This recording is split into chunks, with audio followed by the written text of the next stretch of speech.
you need motivation and inspiration to get you off the couch and boss up? We've got you covered. Welcome to the Build or Destroy podcast. Self-improvement, education, business, relationships, financial literacy, investing, and doing for self.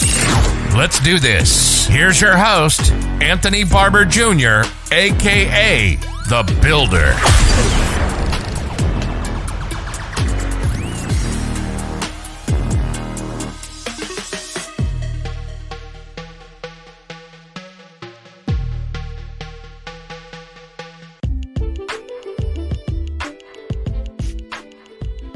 What's up, good people?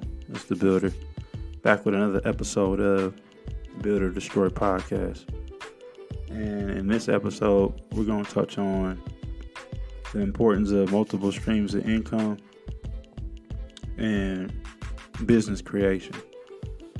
Now, this is like a real taboo topic in the space because, well, frankly, nobody talks about it. Like, nobody talks about what I like to call the extras, right? Like the multiple streams, the alternative methods of bringing in cash flow.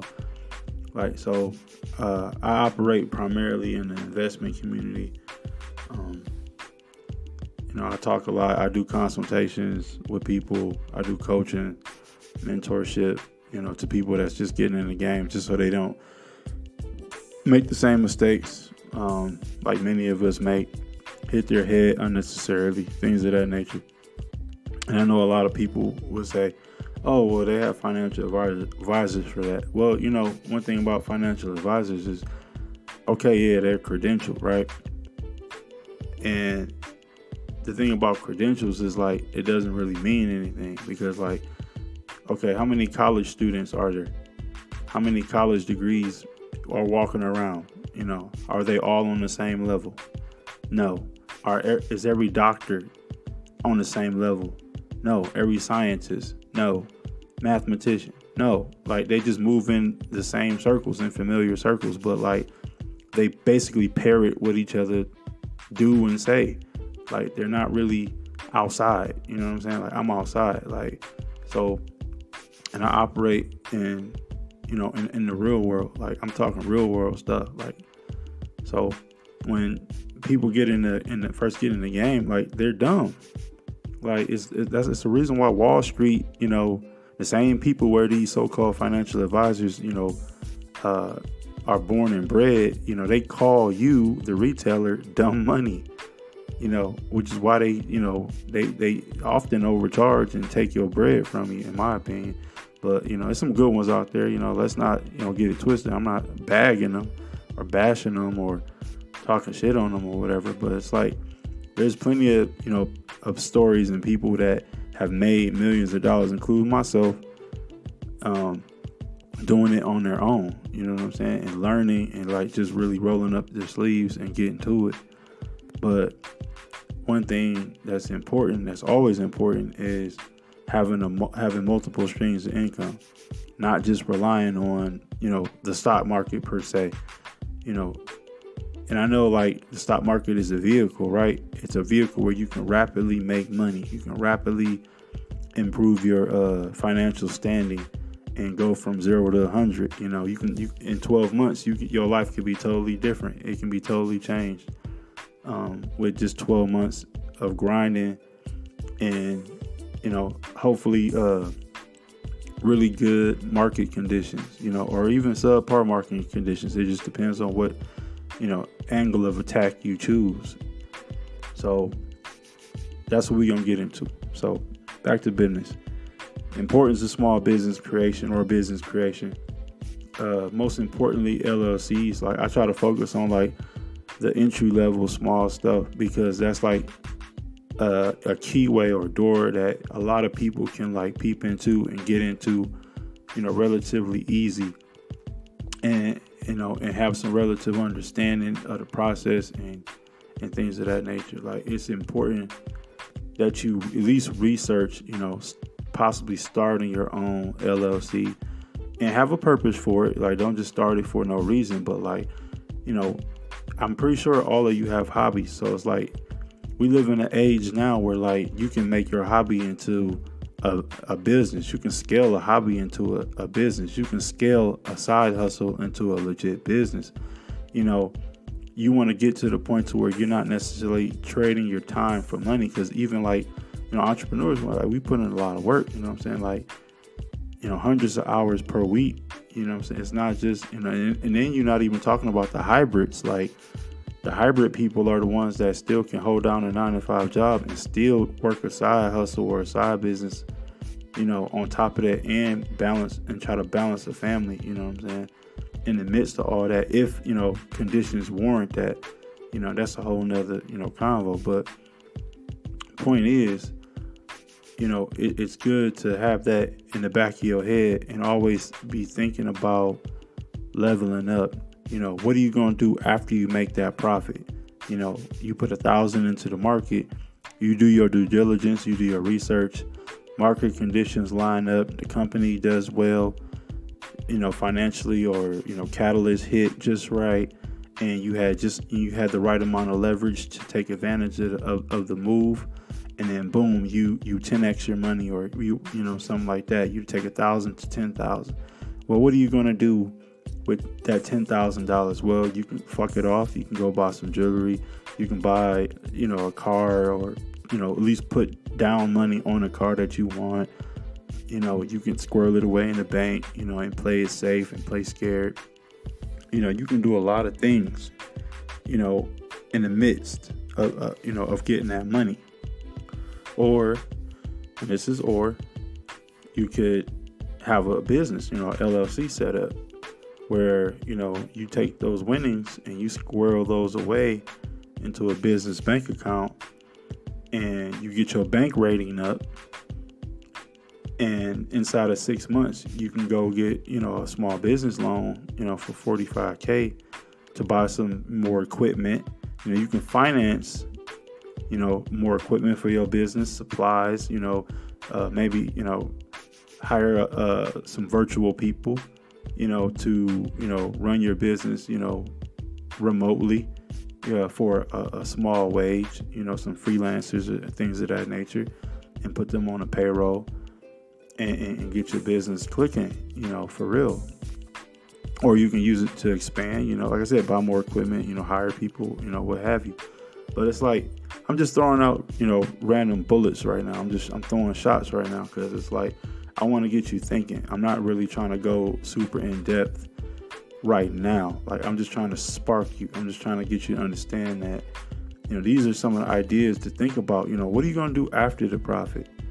Business, that should be the goal. Not necessarily chasing for a property like a brick and mortar type of situation, because we don't always want to do that or need to do that, right? Especially in the modern times we live in, where everything can be done remotely, and we living in a digital space, and it's just so much versatility involved with the internet and social media, things of that nature, e-commerce, all that stuff. Where you can get a lot done, from the comfort of your home. You don't even have to have like a quote unquote office, if you don't want one. You don't have to do that. And they have like shared spaces, WeWork offices, you can, there's all types of situations out there now. It's all types of versatility. You can meet up with like-minded people and hell, start your own business like that, from a Telegram group, and see who's interested and form partnerships and get rapport like that. It's tons of ways for you to like break out of that shell of just worrying about the day-to-day grind of trading and investing. It's good to have not necessarily a plan B, but a new arena. Like, I don't do fucking plan B's and C's, because I feel like that's almost like a safety net type of mentality. It's like, no, you want a situation where it's like, okay, what comes after this?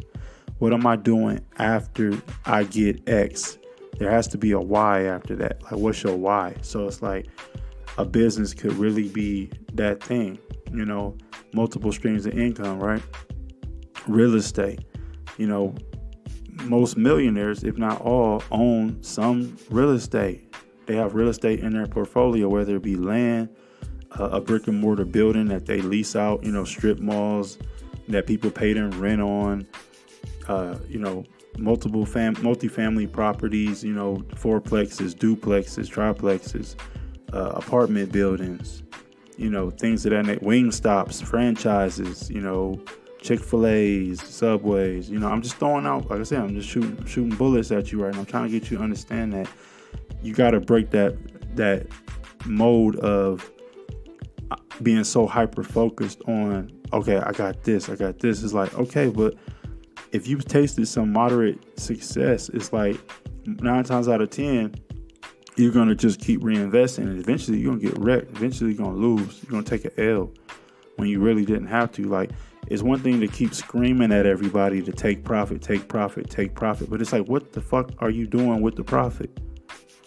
Okay? That's what I'm trying to get you to understand. Like, it's great to take profit, man. Like, if you're up, and you invested, at this price, you bought low, and then you sold it at this price, the high, you profited it. But what are you going to do? What are you going to do with the money, man? What are you going to do with the profit? You have NFTs now. You have crypto. You have staking, governance. There's tons of projects out there that, you can literally earn passive income through crypto. And I'm not about to be naming stuff, like, not in this episode, because that's not what I'm here for in this episode in particular. But what I am here for is to let you know, like, they're out there. And I will be touching on these projects, over the coming weeks, months, so on and so forth. But as of right now, I'm just letting you know, like, these are some of the things that are out there, and some of the things you might want to, take heed and focus more especially when, in a bear market, like we're bearish right now. The market is super bearish. And I don't think it's like a traditional bear market, like, as far as like how everybody's viewing it, like, oh, this is just what happens, and it's a correction, and everything's going bearish. And it's like, yeah, there's a correction going on. There's also hyperinflation going on. There's also supply chain issues in the country going on. There's also political turmoil, where politicians are literally beefed out, just like the citizens of the country are beefed out and at each other's necks. So it's a lot of, back and forth. The market is literally upside down right now because there's no stability. There's no clear direction, no clear path forward, at least as far as the masses are concerned. Now, a lot of the billionaires that, have time to think all day, the millionaires that have time to think all day and plan and plot, yeah, they're not emotionally, tied up in all this nonsense. They're thinking, 5 years, 10 years down the road, so they're kind of chilling, what I'm saying? Myself included. Like, I'm just moving my pieces on the chessboard, and keeping my fucking emotions out of it, because it's like, that's not what's needed right now. What's needed right now is a methodical mentality, thinking about 2, 5, 10 years, from now, like, what direction the world's going in. What do I need to put my money in? What do I need to invest my money in? What is the world going to look like, in the next, 3 to 5 years? What is it going to look like? What type of economy are we going to have? Are we going to have a renter's economy? A lot of people, matter of fact, are projecting that we're going to have a renter's economy. Does that mean that every last person is going to have to rent a home? No. It just means that, like, renting is going to be like a dominant thing. Airbnbs, short-term leasing, like owner financing, like, things of that nature. All these things are going to blossom. And a lot of people's credit, like, a lot of people don't want to talk about it. A lot of people's credit got wrecked, man, during this pandemic. A lot of people were forced to, like, max out credit cards. A lot of people quit their jobs. A lot of corporate restructuring going on. A lot of attrition because of the jab situation. A lot of people shifting into new venues and new arenas and literally, going a total different direction from, what they went to college for or what they staked their legacy on. Like, they're literally changing it on a dime, and they're doing something totally radical, totally experimental, And for a lot of people that have the grit and the focus, they're going to pull it off. They're going to be sitting pretty good, in my opinion. But for a lot of people, man, they're, especially ones that are like super emotional driven, that do the whole knee-jerk reaction thing, man, credit got wrecked. Like, a lot of people aren't even going to be able to get financed for a home. The banks are about to fold. Crypto's beating the shit out of them, scaring the shit out of them.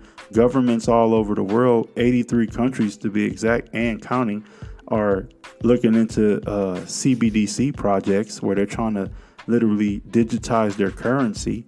So the whole world currency is going to, be turned on its ear in a minute, and a lot of people not ready for that. A lot of people not ready for a digital world. A lot of people not ready for a cashless society. They're not. They're just not attuned to it enough. The learning curve is going to be ridiculous. Like, a lot of people are going to have to play catch up real quick, and a lot of people are going to get drugged under the dirty, muddy undertow, unfortunately. All in my opinion, of course. But this is just something that I need you to get.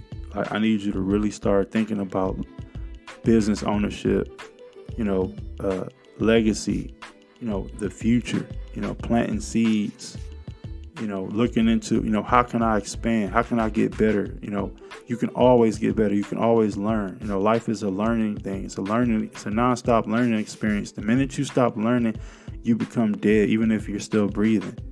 Like, that's how easy this is. Like, always think about multiple streams. Always think about, the next level. This isn't just day trading and I'm gonna go buy a Lambo. Like, fuck the Lambo, man. Like, nobody cares about seeing you driving in a fancy car. Like, if you don't buy it. Like, if you're not buying it 100% because you want it and because you know about the car, all the ins and outs, the engine, the craftsmanship that went into building the vehicle, if you're not really that invested in the thing in the first place, then you really don't need it, in my opinion. Like, you can get a nice car, get a nice truck, whatever, nice home to stay in, crash in, whatever. But like, all that showing off shit, that's over with, man. Like, you should be thinking about like taking care of your family, taking care of yourself, not depending on a 9-to-5, man. If it's one thing that this pandemic showed in the last 18 months, right, plus, is that these corporations don't give a fuck about you. They don't. At the end of the day, they are willing to put their profit, over their people. Like, you're like people thought like, oh yeah, they're gonna ride for me. They wouldn't do me like that. I've been with this company X amount of years. They'll never do us like that. Dude, they showed you, like the government said, do this, even though it was illegal, even though it was unethical, like, and they did it because they're like, man, we can't, we don't want to lose no money. We're on that government titty, man. We can't lose no money. Like, you guys better comply or get the fuck out. Like, that's just what it was. And a lot of people were devastated. It was like, and a lot of people are walking around like a heartbroken person from a breakup, male or female. Like, a lot of people are feeling like that right now. Like they just broke up with their best friend. It's like, dude, they never were your friend. Like, this is business. It was a business agreement. A job is nothing but a business agreement. You agree to show up at X time, work from X time to X time, punch out, and then fight traffic on the way home and be exhausted, eat, shit. Hopefully play with your kids a little bit, talk to your spouse or your significant other a little bit, crash out from the exhaustion. You don't have time to think, or even your imagination is shot because you can't even, your brain is just too wore out from dealing with policies and procedures and things of that nature that you didn't even write, that you don't even believe in half the time. And then you do it all over again on repeat, like you're on a hamster wheel. You do that shit every day. You half of your day is burnt up, building somebody else's legacy, building somebody else's dream, helping somebody else get a higher salary. Let me tell you something right now. Every place has a top out salary. Now, a lot of people say, well, salaries are negotiable. Yeah, if you get a discretionary raise, every once in a while, that type of shit happens. But most of the time, it's like clear cut across the board. this is what you're going to get hired in at. Whether it be, what some people might think as a good salary or good wage, it don't matter. This is what we're going to hire you at. And after so much time, this is what your top out pay is, right? That means that this is the top level, the top ceiling of your earning potential that I think that you're worth.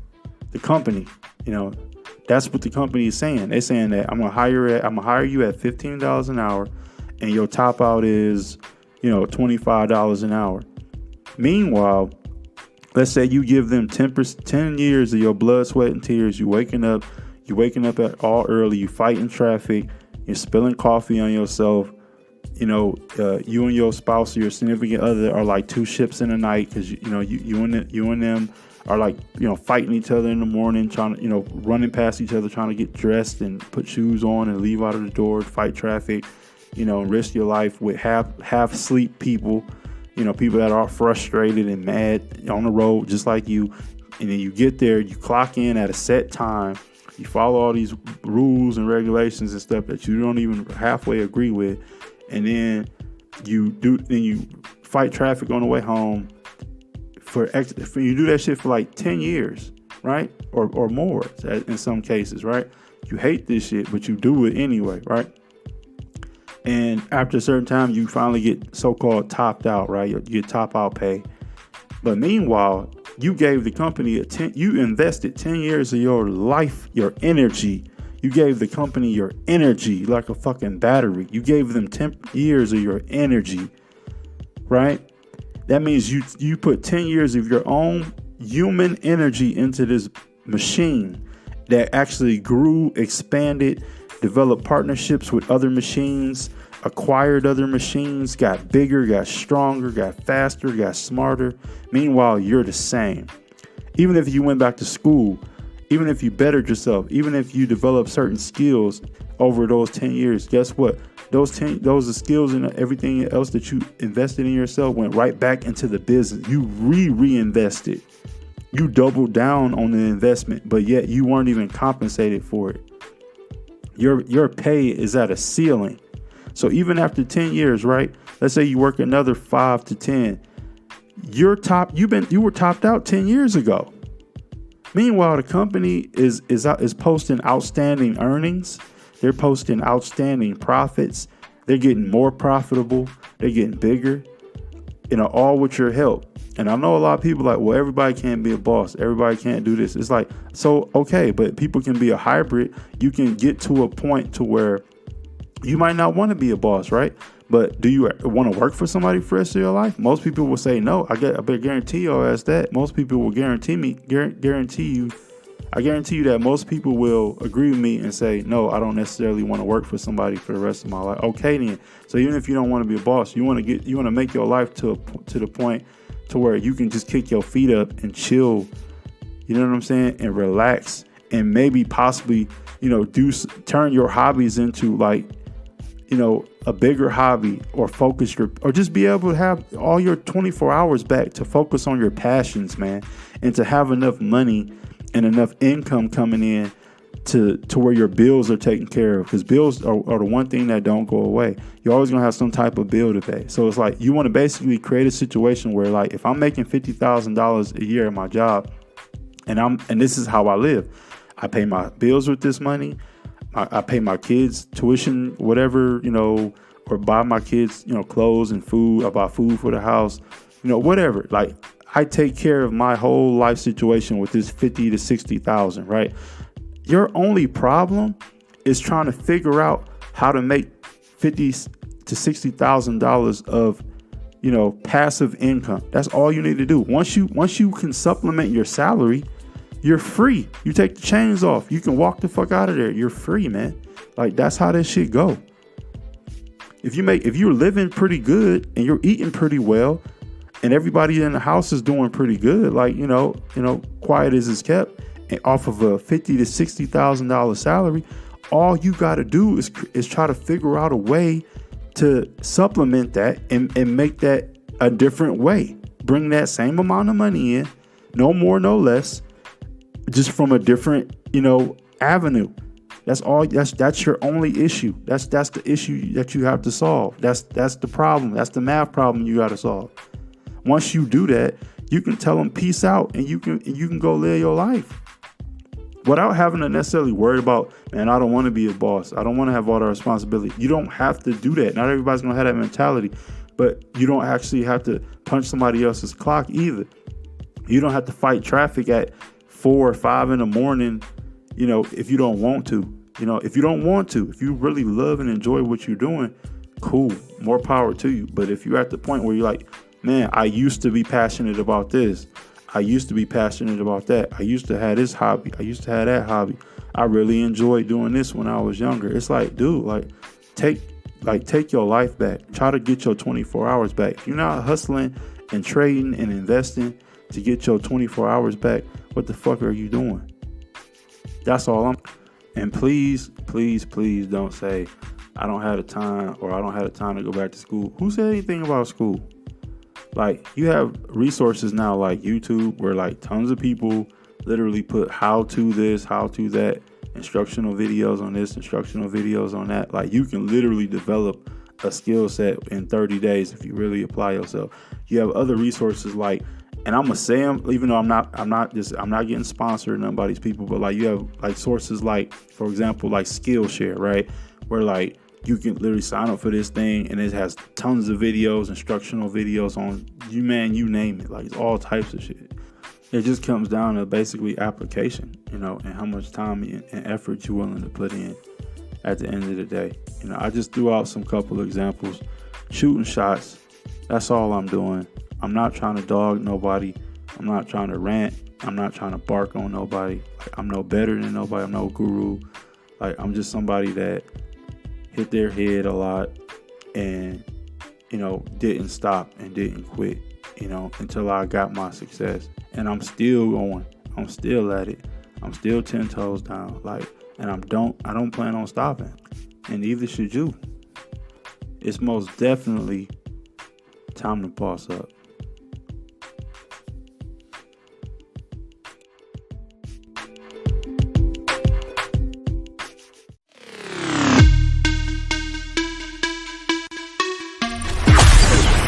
Thanks for listening to the Build or Destroy podcast with your host, Anthony Barber Jr., a.k.a. The Builder.